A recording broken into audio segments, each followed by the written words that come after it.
De onde vêm as vossas guerras, pelejas? Não venham a saber dos vossos deleites, dos vossos membros que guerreiam entre vós?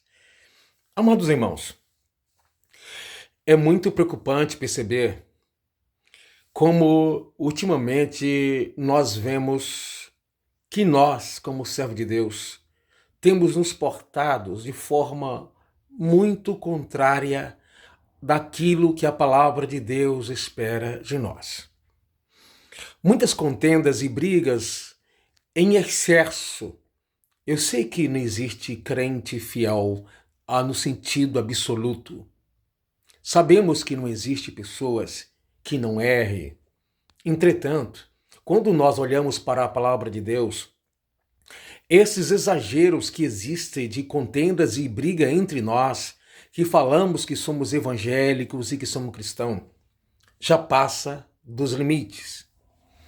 Isso é fruto de uma vida carnal, de uma vida que, apesar de conhecer a Bíblia, apesar de, às vezes, fazer até longas orações, até jejuar, fazer parte de uma igreja, ser batizado nas águas, às vezes até batizado no Espírito, mas continuam segundo o velho homem, a velha natureza.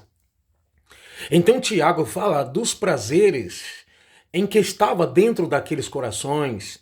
Os anseios daqueles irmãos eram tudo carnais, ou seja, a batalha e a luta era pelaquilo que era seu.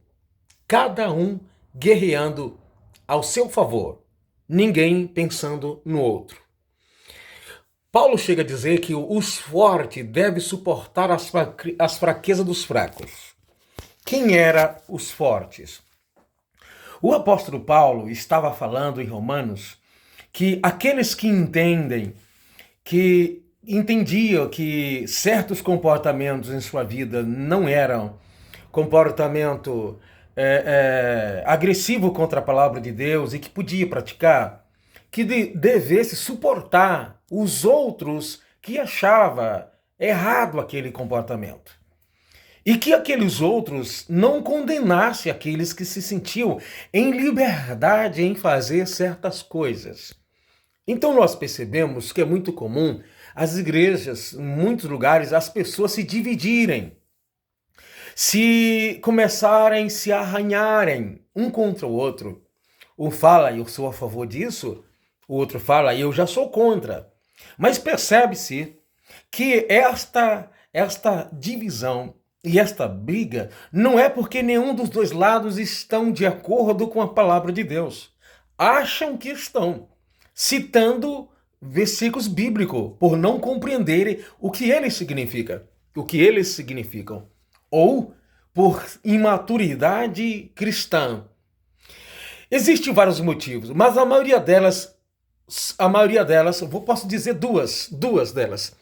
Religiosidade, que é aquele esforço de agradar a Deus de forma que Deus não pediu, apesar de achar base em alguns versículos isolados, que ele não está falando daquilo.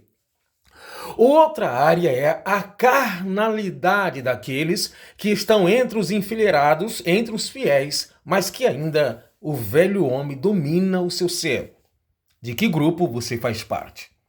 Você percebeu que alguns de nós não fica 1 mês, 2 meses, 3 meses, 6 meses sem ser envolvido com contendas e brigas aonde a gente congrega? Ou com o vizinho, ou com o pastor da igreja, ou com os irmãos, ou com o pai, ou com a mãe, ou com alguém, sempre está em conflito. São batalhas, na maioria das vezes, por causa da religiosidade e carnalidade.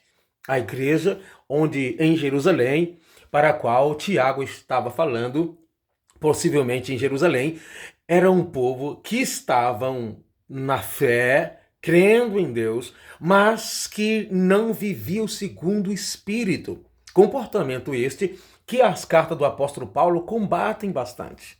As brigas, as contendas, as dissensões, as divisões.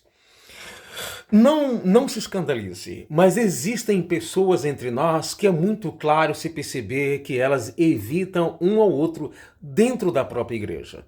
Evitam fisicamente. até termina o culto, você não é obrigado a continuar lá. Mas existem pessoas que quando termina o culto, não estou dizendo que são todas, mas boa parte das pessoas, e com o tempo a gente vai conhecendo as pessoas, principalmente nós que trabalhamos na liderança da igreja. Você percebe que muita gente, ao pegar o microfone, a cantar um hino, a pregar, mostra um grau de espiritualidade elevada. No entanto, vive em conflito com seu semelhante, tentando evitá-o por qualquer situação que não seja grave, e isto até mesmo dentro do contexto de adoração.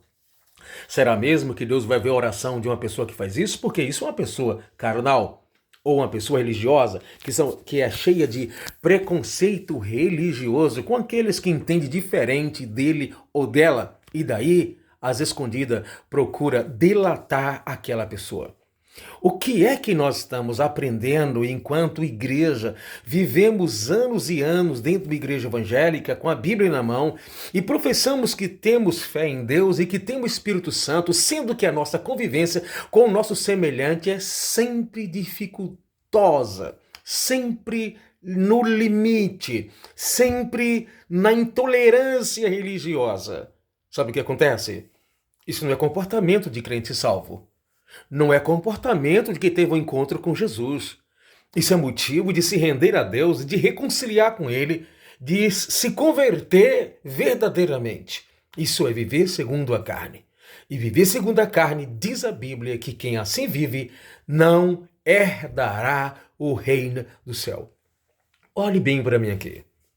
Será que tu não é um desse? Eu fico observando que quando alguém prega na igreja, dizendo: tem pessoas que são problemáticas, tem pessoas que são difíceis. Você que é difícil, sabe o que é que você pensa? Eu tenho um marido lá em casa que é muito difícil. Eu tenho uma esposa lá em casa que é muito difícil. Eu tenho um patrão que é muito difícil. Que tal começar a refletir um pouco diferente? Será que eu não sou esta pessoa difícil na vida do meu marido? Será que não sou eu um problema na minha casa? Será que não sou eu um problema na igreja? Será que não sou eu um problema na empresa? Por que é que sempre tem que ser o outro problemático? Por que não eu? Por que não você que está me assistindo agora? Mas a gente, quando ouve isso, a gente glorifica a Deus e até pensa assim: ah, pena que o fulano de tal não está aqui nessa noite. E você pensa consigo para escutar isso. Amados irmãos, se cada um começasse a refletir a si mesmo, como é que anda, e se a nossa razão de viver é mesmo a Bíblia, a gente teria uma vida diferente. Então, cuidado para não confundir carnalidade com convicção cristã. Cuidado para não confundir religiosidade com convicção espiritual. A nossa vida deve ser conduzida pela palavra de Deus, mediante o Espírito Santo que habita em nós. Essas brigas e contendas que a gente percebe em muitos lugares, as pessoas brigando com tanta facilidade, reações drásticas, dramáticas, violentas, fofoca, fuxico, divisão, panelinha, panelona, essas coisas são tudo obra da carne. E quando a gente faz isso, estamos dando lugar ao diabo, mesmo você sendo a pessoa de oração e de Bíblia. Se é uma pessoa que está sempre envolvido em briga, em fofoca, em contenda, mesmo que você não seja o criador da contenda e da briga, mas está sempre envolvido com ela, possivelmente você é uma pessoa ou muito religiosa, ou carnal, menos espiritual. Reflitamos isso. De onde vêm as brigas? A saber, cada um lutando pelo aquilo que é seu, e não pelo aquilo que é do outro. É por isso que às vezes nós pedimos e não recebemos, porque pedimos mal. Pedir mal, um coração. Alguém que está pedindo alguma coisa para Deus, mas que naquilo que pede é apenas reflexo do seu egoísmo, do seu egocentrismo, do seu materialismo, Deus não tem prazer em fazer.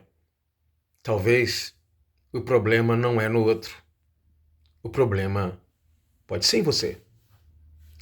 Pode ser em mim, pode ser em nós. De onde vêm as guerras?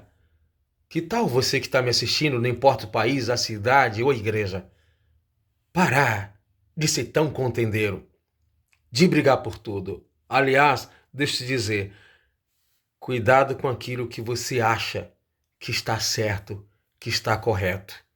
De repente, você está lendo a Bíblia de cabeça para baixo e acha que está lendo a Bíblia da forma correta. Porque muita gente se justifica usando a Bíblia para protestar, defender, para ser contra isso, aquilo ou aquela, a outra pessoa. E aí arruma aquela briga com o marido, briga com o filho, briga com o pastor, briga com os irmãos da igreja, briga com os parentes, briga com os vizinhos e acha que está sendo correto pela palavra de Deus. Não é não. Não é não.